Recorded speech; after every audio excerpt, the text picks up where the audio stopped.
Alright mateys, hey, when's the last time you checked the shore power on your boat? The inlet and the plug. Well, if you see this on the plug, you better check this, because this is just dangerous. This primarily happens because of poor connection between the inlet and the connection or the plug. Well, let's look at a safer, more efficient way of doing this. Now, the main cause of these issues is a poor connection. You know, even with a locking ring on, look at this, still turns, and now it's locked in. Before it wasn't, so you don't have a solid connection.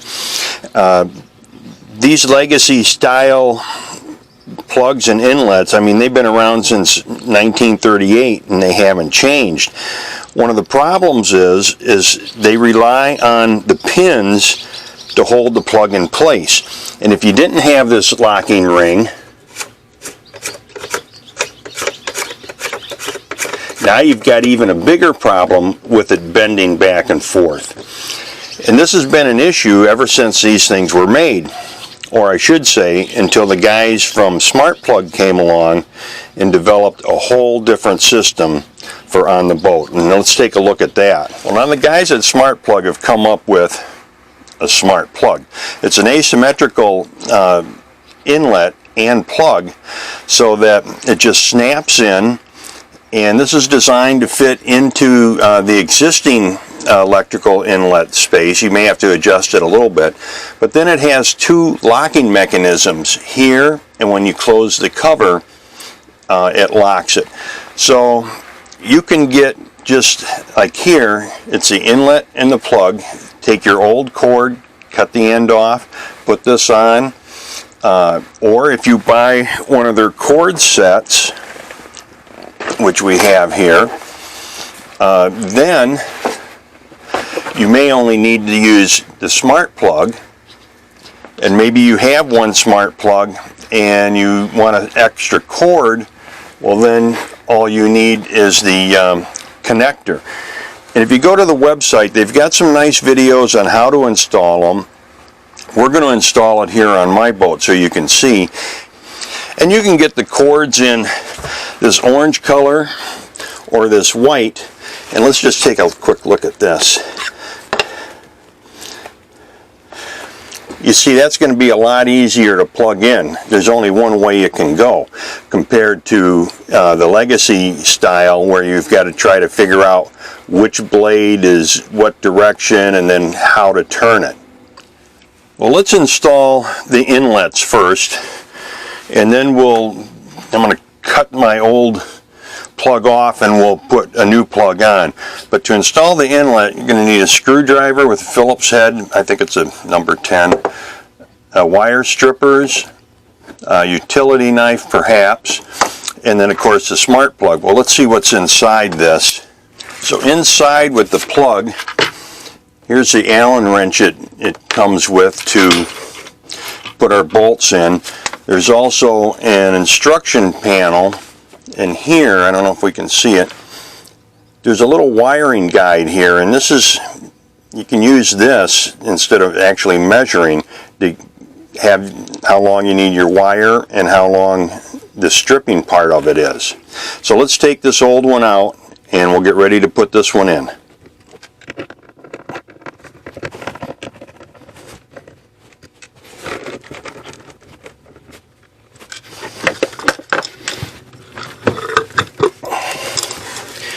Now these wires don't look too bad, but let's just check them. You may need to cut these wires back a little bit. It's not a bad idea to do so. There we go.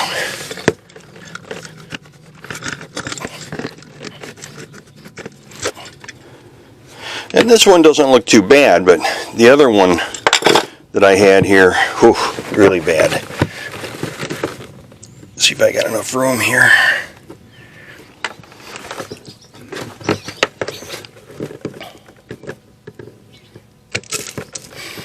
Just want to trim these up.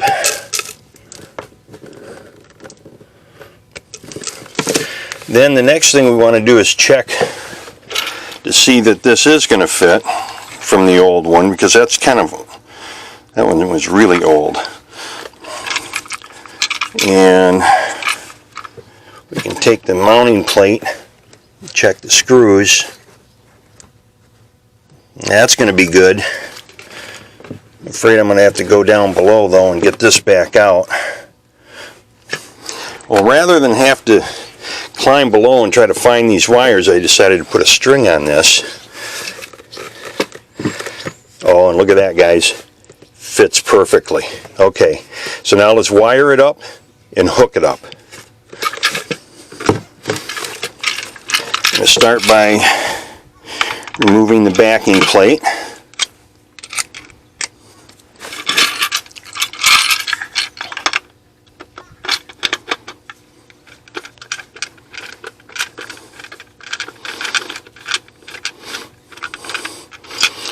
And this will help secure the wires from moving around in there.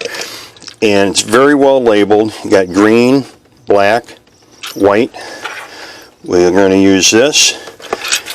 And I've done this in the past where make sure you put your backing plate on before you start putting everything else back together again. Let's make sure I got this the right way. Here we go. It's got a sticky back to it. And when you put this on, make sure you get the correct side up.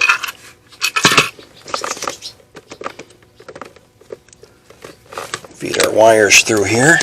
Now to make this install go a little easier, make sure that your wires are in line with the inlet here, white, black, green. Kind of get those in place before you start installing. It'll make it a lot easier. See these little wires here, don't cut them off. Make sure those are all wound nice and tight so we have a good solid fitting, and as much wire as supposed to be there is there.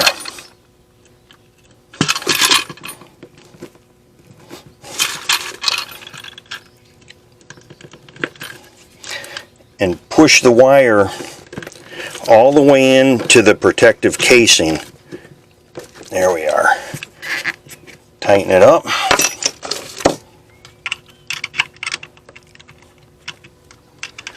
So I've got everything hooked up. I'm going to check it. You pull on it. Don't be afraid to pull on this, because if it comes out, that means you just didn't get it tight enough. This one looks a little loose. I'm going to tighten that a little bit more. Okay. Now a strain relief cup that we took off earlier. I'm going to get all of the cables to bend down, and you see it's got where they can come off of any side depending on where your wires are.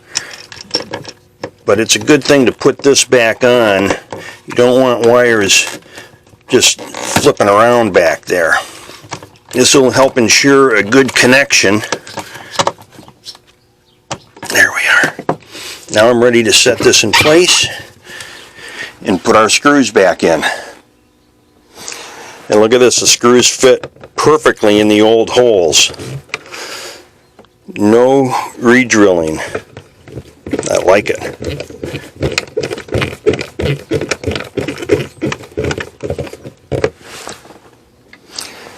And that was easy compared to trying to figure out.